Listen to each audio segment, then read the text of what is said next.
Alors, salam rahim. Et donc, chers étudiants, chères étudiantes de la filière SMAS 3, modèle probabilité statistique, salam alaikum wa rahmatullah.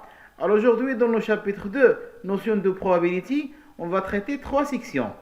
Définition fréquentiste de probability, définition axiomatique de probability, et finalement, probability uniforme et equiprobability. Alors, je commence par une petite introduction.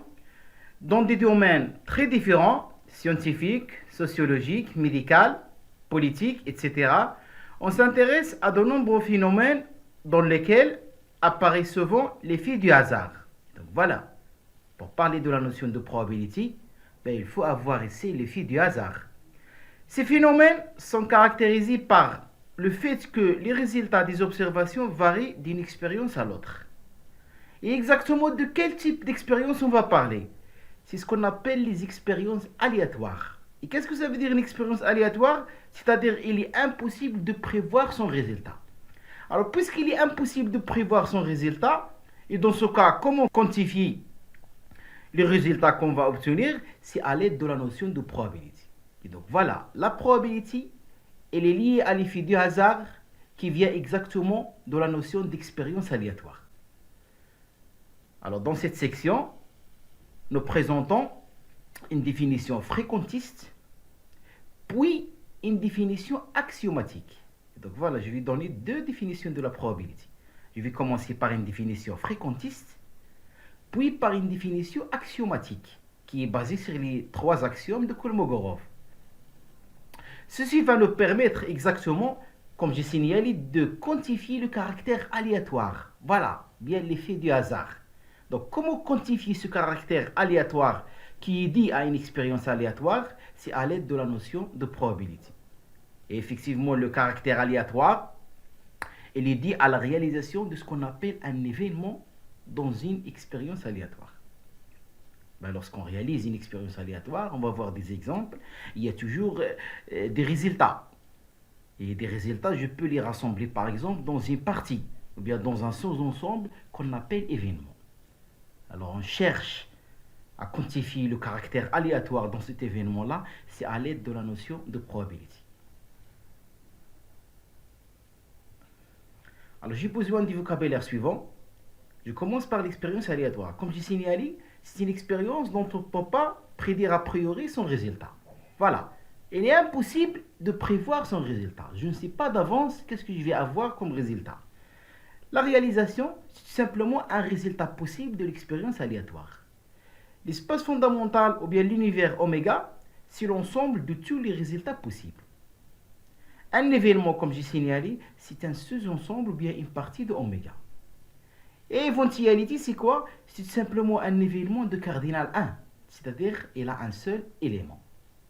Alors je passe à des exemples et je commence par le premier. Alors on tire au hasard et simultanément deux boules dans une urne qui contient 4 boules rouges, 2 boules bleues et une boule verte. Donc voilà l'effet hasard ici. Il m'indique tout simplement que j'ai ici une expérience aléatoire. Pourquoi? Parce que je ne sais pas d'avance c'est quoi la couleur que je vais obtenir. Est-ce que par exemple je vais tirer 2 boules rouges, ou bien 2 boules bleues, ou bien une boule rouge et une boule verte? Et donc c'est une expérience aléatoire. Je ne peux pas d'avance prédire le résultat obtenu. Et donc voilà, c'est une expérience aléatoire. Alors l'espace fondamental oméga ici. Donc comme j'ai signalé, je peux tirer 2 boules rouges. La rouge numéro 1 et la rouge numéro 2. Ou bien la rouge numéro 1, la rouge numéro 3, etc. Ou bien je peux tirer une boule rouge et une boule verte. Donc la rouge numéro 1 et la verte numéro 1. Et ainsi de suite. Alors j'ai ici combien de réalisations? Le cardinal de oméga, puisqu'ici le tirage est simultané, et donc voilà, je vais utiliser C, j'ai tiré 2 boules parmi 7. Je calcule, je trouve 21. Et donc l'espace fondamental oméga, ou bien l'univers, il a combien de réalisations ici? Il a exactement 21 réalisations. Alors je considère par exemple l'événement A ici. C'est obtenir une boule bleue et une boule verte. Alors c'est quoi exactement mon A? Obtenir une boule bleue et une boule verte. J'ai combien de vertes? J'ai une verte. Et j'ai combien de bleus? J'ai 2 bleus. Et donc je peux tirer la première bleue avec la verte, ou bien la deuxième bleue avec la verte. Et donc j'ai ici combien d'éventualités? J'ai exactement 2 réalisations. Et donc le cardinal de A, c'est exactement 2. Et comment obtenir le cardinal de A? Toujours puisque le tirage ici il est simultané. Alors comme j'ai dit, je vais tirer une bleue. Donc voilà, une parmi les deux, puisque j'ai ici 2 bleus. Et voilà, et ici c'est le produit, une verte. Voilà, une verte. 1 parmi 1. Pourquoi? Parce que j'ai ici une seule verte. Alors, je passe maintenant au deuxième exemple d'une expérience aléatoire. C'est le lancer d'une pièce de monnaie. Et donc voilà, j'ai une pièce de monnaie ici. Elle a 2 côtés. Il y a le côté face et le côté pile. Mais maintenant, je lance une pièce de monnaie 2 fois. Et donc l'espace fondamental oméga, puisque je lance 2 fois, je peux obtenir pile-pile, ou bien face-pile, ou bien pile-face, ou bien face-face. Alors je ne peux pas prédire a priori ce résultat-là. Donc il est impossible de prévoir ce résultat-là. Et donc c'est une expérience aléatoire ici. Et le cardinal de oméga ici, c'est simplement quoi? C'est 2, puisque j'ai pile et face, puissance 2, et 2 c'est quoi? J'ai lancé 2 fois la pièce de monnaie. 2 puissance 2 égale à 4. Maintenant, si je considère l'événement A, et exactement A c'est quoi? C'est un sous-ensemble de oméga. Obtenir pile une seule fois. Alors pile une seule fois, c'est ici, voilà, donc face pile, ou bien ici, pile face. Et donc le cardinal ici, j'ai 2 éventualités ou bien 2 réalisations. Et effectivement, je peux voir facilement comment A, il est inclus dans oméga. Et donc un événement, c'est une partie de l'espace fondamental, bien un sous-ensemble de l'espace fondamental, ou bien de l'univers oméga. Alors maintenant, je passe au troisième exemple de l'expérience aléatoire. C'est exactement le lancer du dé. Donc voilà le dé, c'est un cube numéroté de 1 jusqu'au 6. Alors lorsque je lance ce dé-là une seule fois, c'est une expérience aléatoire. Pourquoi? Parce que le dé, il peut me donner par exemple 1, ou bien il peut me donner 2, il peut me donner 5, etc. Et donc, puisque je ne peux pas prévoir le numéro obtenu, et donc exactement, c'est une expérience aléatoire. Et le cardinal de oméga, j'ai ici 6 éventualités, ou bien 6 réalisations. Alors si je considère l'événement A, c'est obtenir un nombre pair, alors explicitement mon A, c'est simplement quoi? C'est 2, 4 et 6. Et donc voilà les chiffres pairs ici, il n'y a que 3. Et donc le cardinal de A égale à exactement 3. J'ai encore besoin de ce vocabulaire-là sur les opérations des ensembles. L'événement A union B est réalisé dès que A ou B est réalisé. Maintenant l'intersection. L'événement A inter B est réalisé dès que A et B sont réalisés conjointement. C'est-à-dire A est réalisé et B est réalisé en même temps. Alors par exemple, si je considère le lancer du dé, et je considère l'événement A, c'est obtenir un nombre pair, et l'événement B, c'est obtenir un multiple de 3, alors explicitement mon A, voilà, les chiffres pairs, elle est là, 2, 4, 6. Mon B, l'événement B, c'est quoi? C'est les multiples de 3. C'est quoi les multiples de 3 dans oméga? Il n'y a que 3 et 6. Alors A inter B, donc voilà, l'élément commun entre A et B, ici, qu'est-ce qu'il y a? Il n'y a que 6. Et l'union A et l'union B, c'est exactement 2, 3, 4 et 6. C'est-à-dire je vais fusionner A et B et éliminer les répétitions. Alors je peux voir facilement que cardinal A union B égale cardinal A plus cardinal B moins cardinal de A inter B. Donc le grand cercle, c'est oméga. Le cercle à gauche, c'est A. Et le cercle à droite, c'est mon B. L'intérieur ici, l'intersection, A inter B égale à exactement le singleton 6.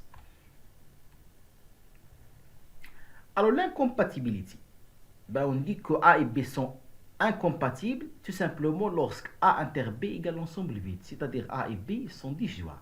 La différence A moins B, cet événement-là est réalisé dès que A est réalisé et B ne l'est pas.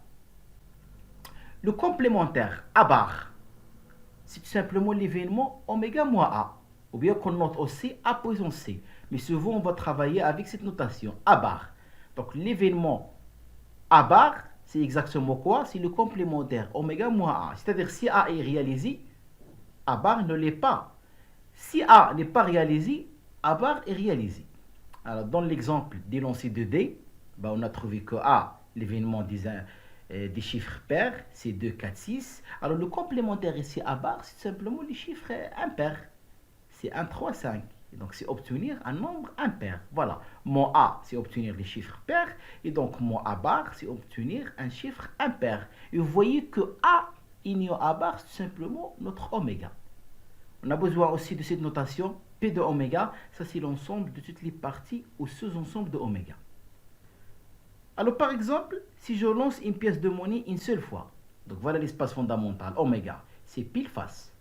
Maintenant, P de oméga, l'ensemble des parties de oméga, c'est quoi? Il y a l'ensemble vide, il y a les singletons, c'est pile et face, et il y a l'ensemble oméga tout entier. Alors, j'ai combien d'éléments ici? On a 4. Et on a vu dans le premier chapitre des nombres que le cardinal de P de oméga, c'est quoi exactement? C'est 2 puissance cardinale de oméga. Donc, puissance 2 égale exactement 4. Alors maintenant, je passe à la définition d'une probability. Alors, je commence par l'approche fréquentiste de probability. Alors, cette approche, elle est basée sur l'étude expérimentale des phénomènes aléatoires. Ainsi, la probability est obtenue comme limite de fréquence observée expérimentalement. Donc voilà, elle est basée sur l'expérience, cette approche fréquentiste, à condition effectivement de stabilisation. Et on va voir exactement dans un exemple qu'est-ce que ça veut dire ce mot-là, stabilisation. Alors je considère un exemple. On considère l'expérience aléatoire d'élancer d'une pièce de monnaie et qui est équilibrée exactement. Alors deux résultats sont possibles. Voilà mon espace fondamental. Ou bien pile ou bien face. Alors on a l'intuition et donc voilà. Je vais commencer par ce mot-là pour introduire l'approche fréquentiste et donc une définition de la probability. On a l'intuition d'avoir une chance sur 2 d'avoir pile. Voilà, c'est un demi. Et une chance sur 2 d'avoir face, puisque la pièce de monnaie, il est équilibrée. Et donc, j'ai l'intuition au début, ben, c'est l'intuition, et après on va donner des notations mathématiques, d'avoir face une chance sur 2, et pour avoir pile, encore la chance c'est quoi? C'est une chance sur 2. Et donc je vais dire que la probabilité d'avoir pile, c'est un demi. Voilà, une chance sur 2, 0,5.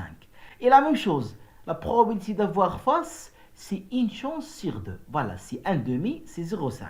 Et on va écrire que la probabilité d'obtenir pile, c'est exactement la probabilité d'obtenir face égale à un demi. Voilà, ça c'est une intuition.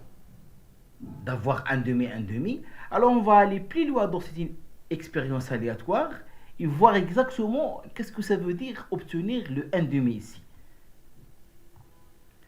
Alors cette intuition peut être expliquée de la façon suivante.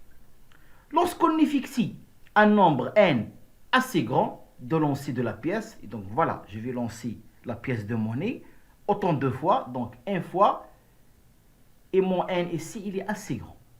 Alors on pense obtenir à peu près le même effectif.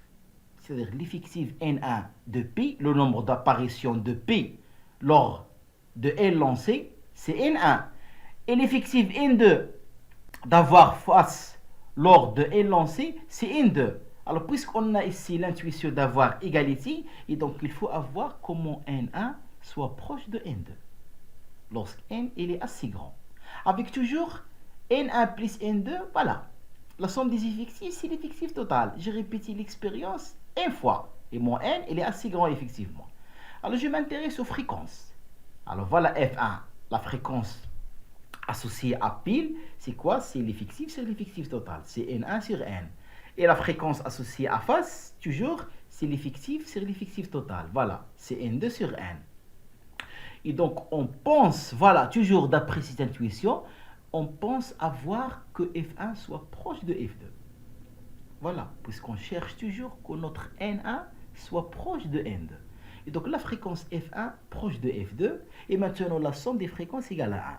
Voilà, puisque la somme ici des effectifs égale à N, donc voilà, la somme des fréquences égale à 1.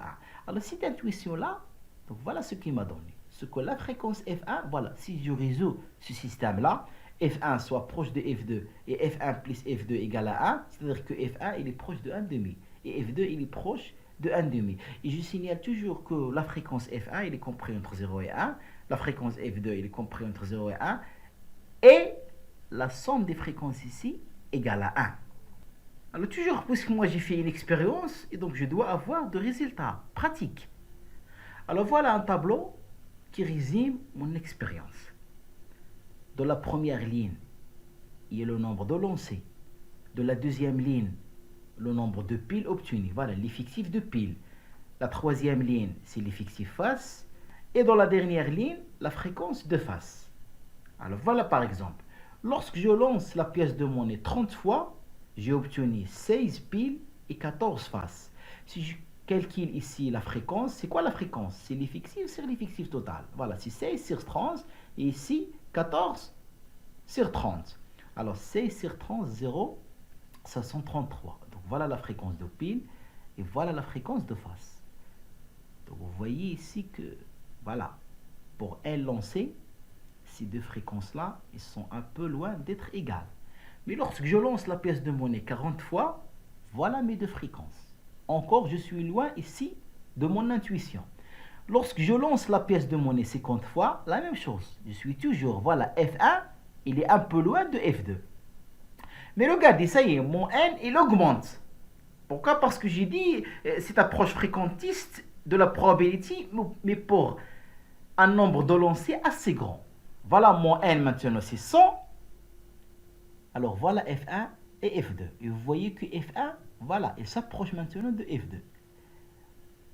Pour 200 lancers, voilà mon N, il augmente. Toujours mon F1, il s'approche de F2.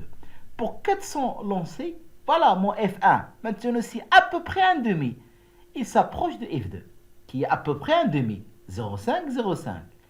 La même chose pour 1000 lancers. Voilà mon F1 et voilà mon F2. Mais ce qui m'intéresse pour dire que voilà, cette approche fréquentiste, il peut me donner une définition de la probability comme limite, il faut avoir une stabilisation. Qu'est-ce que ça veut dire stabilisation? C'est-à-dire ici, lorsque j'augmente mon N, je dois converger ici vers la valeur 0,5. Je dois converger vers la valeur 0,5. Et la même chose ici.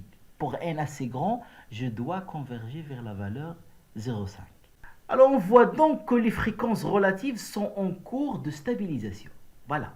Ils se stabilisent, ils doivent converger vers la valeur 0,5, 0,5 des fréquences. Et dans ce cas, je peux dire que la probabilité d'obtenir face, c'est 1,5 et la probabilité d'obtenir pile encore, c'est 1,5. Effectivement, étant donné que la marge d'erreur est diminuée. Voilà.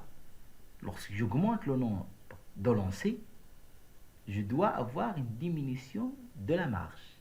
Et dans ce cas, une stabilisation des fréquences vers la valeur limite que je cherche, c'est 1,5. Exactement 1,5, c'est quoi? C'est la probabilité d'avoir pile et la probabilité d'avoir face. Donc voilà, ça c'était la première, une approche fréquentiste de la probabilité. Mais quand même, elle a des inconvénients. C'est pour cela qu'on va introduire la deuxième approche, c'est l'approche axiomatique de Kolmogorov, qui va nous donner une définition mathématique d'une probabilité. Et on va voir ses avantages par rapport à cette approche fréquentiste. Et comme je signalé, cette approche fréquentiste, elle a un désavantage. J'ai résumé le désavantage de cette approche fréquentiste dans cette remarque-là. Alors, il est important de dire que l'approche fréquentiste d'une probabilité dans une longue suite d'expériences, voilà le premier désavantage. Il faut avoir une longue suite d'expériences. Le deuxième désavantage, c'est répéter dans des conditions uniformes et à mesure, voilà le troisième désavantage de stabilisation de la fréquence relative.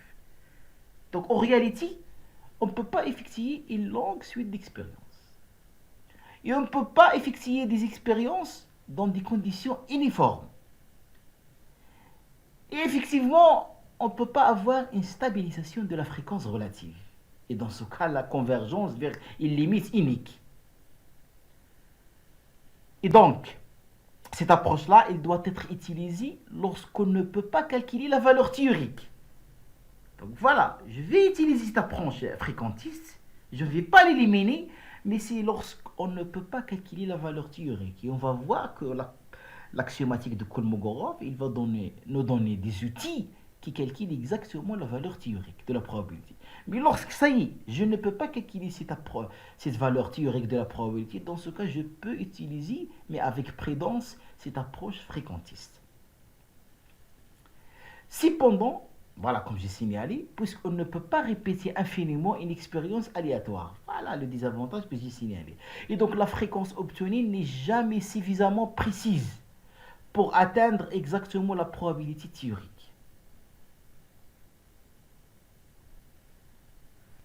Alors, voilà la fameuse maintenant définition basée sur les axiomatiques de Kolmogorov, c'est en 1930.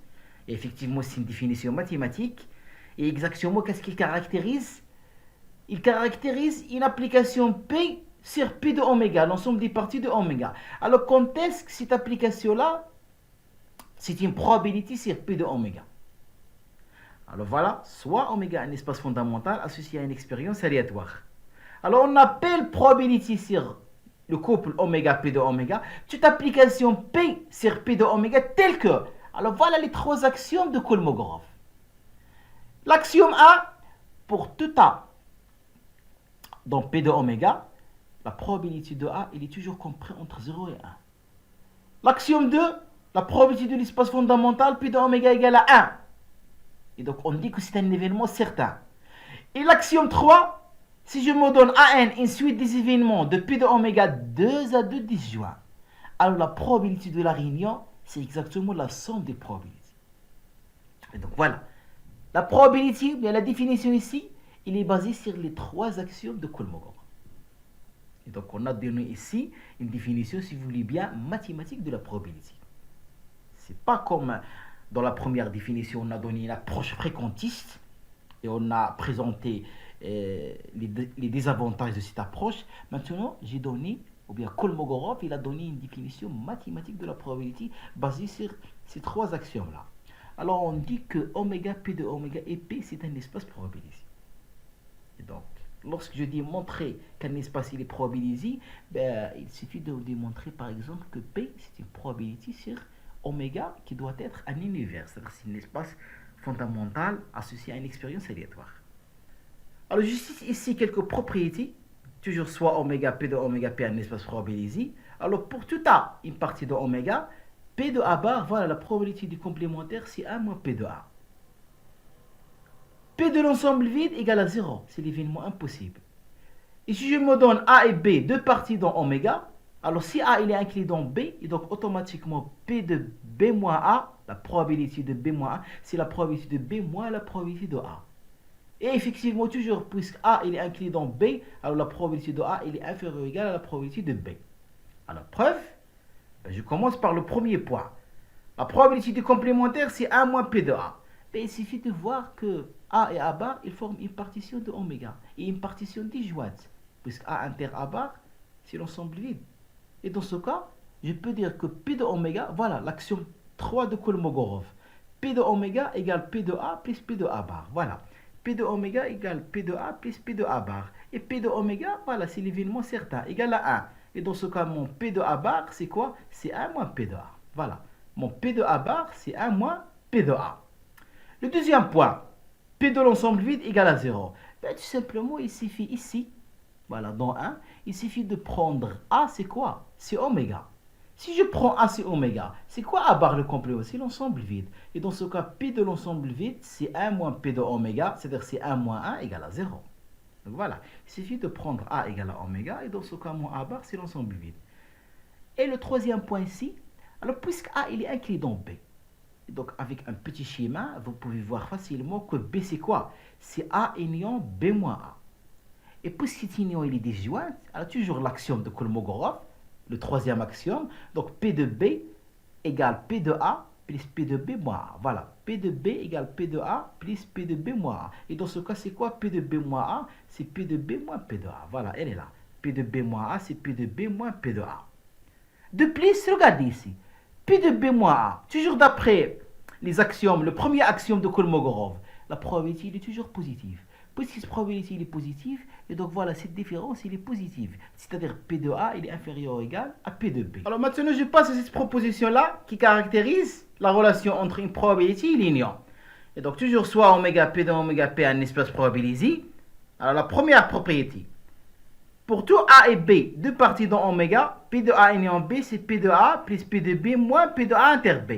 On a vu dans le troisième axiome de Kolmogorov, si vous avez A inter B égale ensemble vide, c'est-à-dire A et B, elles sont disjointes, incompatibles. Et dans ce cas, P de l'union, c'est la somme P de A plus P de B. Mais pour A et B, deux parties quelconques, P de A union B, c'est P de A plus P de B moins P de A inter B. Maintenant, l'égalité de Boole. Si je me donne AI, N événements dans P de oméga, alors la probabilité de l'union inférieure ou égale à la somme des probabilités. Et donc voilà ce qu'on appelle l'inégalité de Boole. Et en cas particulier, lorsque les A et ils sont disjoints 2 à 2, ben exactement la probabilité de l'union, d'après l'axiome 3 de Kolmogorov, c'est exactement égal à la somme des probabilités. Mais pour une famille A et quelconque, la probabilité de l'union, elle est inférieure ou égale. La troisième propriété, c'est ce qu'on appelle la formule du point carré.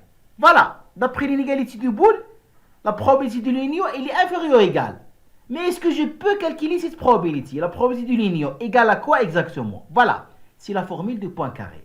La probabilité de l'union, c'est la somme k varie de 1 jusqu'au n, moins 1 puissance k moins 1, somme, ici j'ai I1 inférieur à I2 jusqu'à IK, et les k ici, ils varient ici. De AI1 jusqu'au, ici, à IK, et vous avez ici une intersection. Alors, preuve, ben, comment prouver que la probabilité de l'union A union B égale P de A plus P de B moins P de A inter B? Ben, il suffit d'utiliser les trois unions disjointes ici. On a A, c'est quoi? C'est A moins B union A inter B. Et l'union, elle est disjointe. B, c'est quoi? La même chose. C'est B moins A union A inter B. Et l'union, elle est disjointe ici. Et finalement, A union B, c'est quoi? C'est A moins B union A inter B union B moins. Et toujours ici, l'union, elle est disjointe. Alors, j'applique ici l'axiome 3 de Kolmogorov, c'est-à-dire ici, P de A, c'est P de A moins B plus P de A inter B. Ici, P de B, c'est P de moins A plus P de A inter B. Et ici, P de A union B, c'est P de A moins B plus P de A inter B plus P de B moins A. Et je calcule, je simplifie, je trouve que P de A union B égale exactement P de A plus P de B moins P de A inter B. Voilà. Maintenant, le deuxième point, c'était quoi le deuxième point? C'était l'inégalité de Boole. On doit démontrer que la probabilité de l'union est inférieure ou égale à la somme des probabilités. Ben, tout simplement, on va utiliser un raisonnement par récurrence. Donc, il suffit de démontrer le résultat tout simplement lorsque n égale à 2. Alors, pour n égale à 2, qu'est-ce qu'on a? P de A union B égale P de A plus P de B moins P de A inter B. Voilà. C'est la formule qu'on a démontrée ici. Et vous voyez que moins P de A inter B, il est négatif. Et dans ce cas, cette somme-là, elle est inférieure à P de A plus P de B. Voilà. P de l'union A union B, il est inférieur à P de A plus P de B. Et comme j'ai signalé, on peut calculer la probabilité d'une union quelconque de n événements. C'est exactement d'après la formule de Poincaré. Et comment démontrer la formule de Poincaré? Il suffit la même chose, d'utiliser un raisonnement par récurrence. J'utilise un raisonnement par récurrence et j'ai une union avec une intersection, ben, il suffit d'utiliser la distributivité de l'intersection par rapport à la réunion. Cette distributivité, plus 1, la relation qu'on a démontrée ici, c'est-à-dire P de A union B, c'est P de A plus P de B moins P de A inter B. Avec un raisonnement de récurrence, je démontre facilement la formule du Poincaré. J'ai encore ce théorème-là qui donne toujours le lien entre une union et une probabilité, et la preuve ici il est admise. Alors soit oméga P de oméga P un espace probabilisé. Alors la continuité croissante de P. Si je me donne AI une suite croissante maintenant d'événements de P de oméga. Alors P de la réunion ici égale à exactement quoi? C'est la limite de P de AN. Et la limite de P de AN, puisque la suite il est croissante, c'est exactement le sup de P de AN. Et donc, on a vu c'est quoi la probabilité de l'union de n événements, d'après la formule de Poincaré. Maintenant, si j'ai une union quelconque ici, et la famille AN, elle est croissante, et donc la probabilité de l'union, c'est quoi? C'est la limite de P de AN. Et puisque la suite, elle est croissante, les AN, et donc les P de AN, c'est une suite croissante dans R+, et dans ce cas, la limite, c'est quoi? C'est le sup de PAN. La même chose, il y a ce qu'on appelle la continuité décroissante. Maintenant, si la famille AN elle est décroissante, alors la probabilité d'une intersection quelconque du AN, c'est simplement quoi? C'est toujours la limite du PAN. Et puisque la suite elle est décroissante, et donc les PAN, c'est une suite décroissante dans R+, et donc la limite de PAN maintenant, c'est quoi? C'est l'inf des PAN. Et donc vous voyez, c'est une caractérisation de la probabilité d'une union quelconque, une intersection quelconque, mais lorsque la suite elle est ou bien décroissante ou bien croissante. Alors maintenant, je passe à un exemple très important et qui illustre exactement l'outil ou bien l'intérêt mathématique de la définition d'une probabilité via les trois axiomatiques de Kolmogorov et ce qu'on appelle la probabilité uniforme et l'équiprobabilité. Alors je me donne ici oméga un univers de cardinal n. Et je note Pi, c'est quoi? C'est la probabilité de chaque éventualité, oméga i. Voilà. Alors d'après le premier axiome, les Pi ils sont compris entre 0 et 1. P de oméga égale à 1 et mon oméga c'est quoi? C'est une union disjointe de oméga i. Le troisième axiome de Kolmogorov, qu'est-ce qu'il me donne? La probabilité d'une union disjointe, c'est la somme des probabilités. Et les probabilités, je les note Pi. Et donc voilà, on a la somme des Pi égale à 1. Et les Pi sont compris entre 0 et 1. Et dans ce cas, je peux dire que la probabilité Pi qui est définie sur oméga, c'est simplement quoi? C'est la donnée de ces pondérations, les Pi, telles que les Pi sont compris entre 0 et 1 et la somme des Pi égale à 1. Donc voilà une autre définition ici de la probabilité sur un ensemble de cardinal fini. Ben, il suffit ici, en utilisant les trois axiomes, bien la définition de Kolmogorov, on a trouvé voilà cette nouvelle définition à travers ou bien via les pondérations Pi qui vérifient deux choses. Les Pi sont compris entre 0 et 1 et la somme des Pi égale à 1. Maintenant, si je me donne A un événement dans oméga, alors la probabilité de A c'est simplement quoi? C'est tout simplement la somme des PK, tel que K il est associé à l'éventualité oméga K qui appartient à A. Maintenant, qu'est-ce que ça veut dire probabilité uniforme et qu'est-ce que ça veut dire équiprobabilité?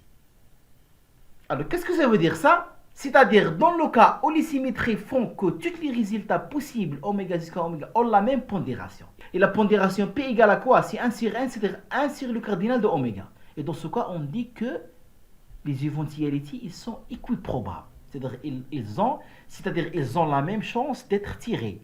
Alors, la probabilité de A, comme on a vu, c'est quoi? C'est la somme des Pi. Et puisque les Pi sont constantes, égale à 1 sur 1. Donc, P fois, alors ici, la somme des 1. Et j'ai combien de 1 ici? Puisque je travaille dans A, j'ai exactement le cardinal de A. C'est le nombre d'éléments de A.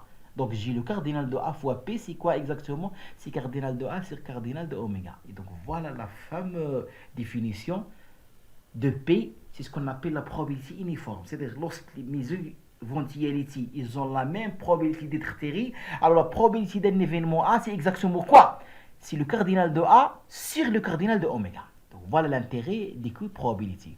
Et cette probabilité-là, on l'appelle probabilité uniforme. Alors un exemple pour illustrer les choses. Si je me donne ici un D, ben, le lancer d'un D, voilà mon espace fondamental, c'est de 1 jusqu'au 6. Les PK égale à 1 sur 6. Donc voilà, chaque numéro, il a la probabilité 1 sur 6 d'être tiré. Si je me donne ici, ou bien je considère l'événement A, c'est obtenir un nombre pair strictement inférieur à 3, alors mon A c'est quoi? C'est 4, 6. Alors regardez, j'ai ici deux éventualités, 4 et 6. Donc ou bien P de A c'est quoi? C'est P de 4 plus P de 6. Voilà, j'ai une union disjointe ici, l'axiome de Kolmogorov. P de 4 c'est 1 sur 6, P de 6 1 sur 6, la somme 1 sur 3.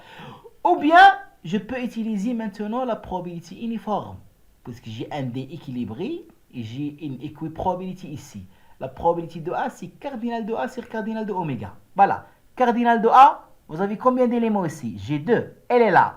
Sur cardinal de oméga, vous avez combien d'éléments ici? J'ai 6. Alors, le 2 sur 6, ça donne 1 tiers. Et donc, voilà l'intérêt de l'équiprobabilité et la définition de la probabilité uniforme d'un événement. Alors, je termine par cet exercice corrigé. Alors je tire au hasard successivement et sans remise maintenant 3 boules dans une urne qui contient 5 boules rouges, 3 boules vertes et une boule noire. Alors puisque le tirage est successif et sans remise, effectivement on va utiliser les APN. Donc à chaque fois, mon résultat c'est quoi? C'est simplement un arrangement. Alors, quelle est la probabilité de l'événement suivant? A, c'est quoi? C'est obtenir 2 boules rouges. Alors, effectivement, puisque les boules, ils sont indiscernables au toucher. Et donc, ici, j'ai la condition d'équiprobabilité. Chaque boule, elle a la même chance d'être tirée. Et dans ce cas, je vais utiliser la probabilité uniforme. La probabilité de A, c'est quoi? C'est le cardinal de A sur le cardinal de oméga. Alors, le cardinal de oméga, j'ai tiré 3 boules parmi 9. A, 3 parmi 9. Le cardinal de A, c'est quoi cardinal de A? Obtenir 2 boules rouges. Qu'est-ce que ça veut dire 2 boules rouges? Et moi, j'ai tiré 3 boules. C'est-à-dire tirer 2 boules rouges et une qui n'est pas rouge. Alors, 2 boules rouges, c'est 2 parmi 5. Fois une qui n'est pas rouge. C'est une parmi les autres qui n'ont pas rouge. J'ai 4 boules non rouges. Mais qu'est-ce que j'ai ajouté? Ça, c'est déjà vu dans le chapitre 1, le dénombrement. Il y a l'ordre. L'ordre ici, il est très important. Pourquoi? Parce que le tirage ici, il est successif. Et donc, je dois multiplier par l'ordre. Ou bien multiplier par C2 parmi 3, 2 boules rouges qui se déplacent dans 3 places. Ou bien, je peux multiplier par C1 parmi 3.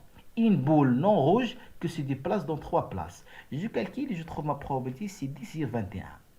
Maintenant, si je change le tirage, un tirage successif et avec remise maintenant, alors avec remise, toujours, j'ai l'ordre ici, mais puisque c'est avec remise, je vais changer les APM par n puissance p. Donc ici 5 puissance 2, voilà.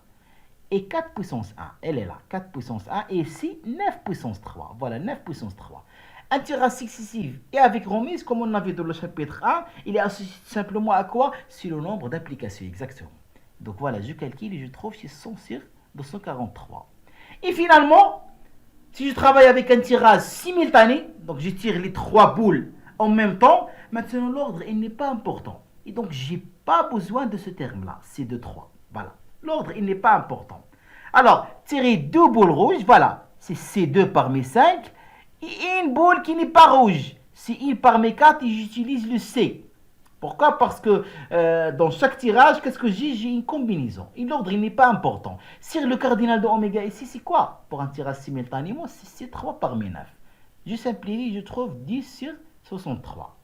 Et donc, vous voyez ici l'intérêt de l'utilisation de la probabilité uniforme. C'est-à-dire la probabilité d'un événement sur le cardinal de A, sur le cardinal de oméga. Et comment on a obtenu ici une probabilité uniforme? C'est à travers la condition d'équiprobabilité. Et d'où vient ici la condition d'équiprobabilité? C'est tout simplement que les boules, ils sont indiscernables au toucher. Indiscernables au toucher, c'est-à-dire qu'ils ont la même probabilité d'être tirés. Et dans ce cas, j'ai ici la condition d'équiprobabilité.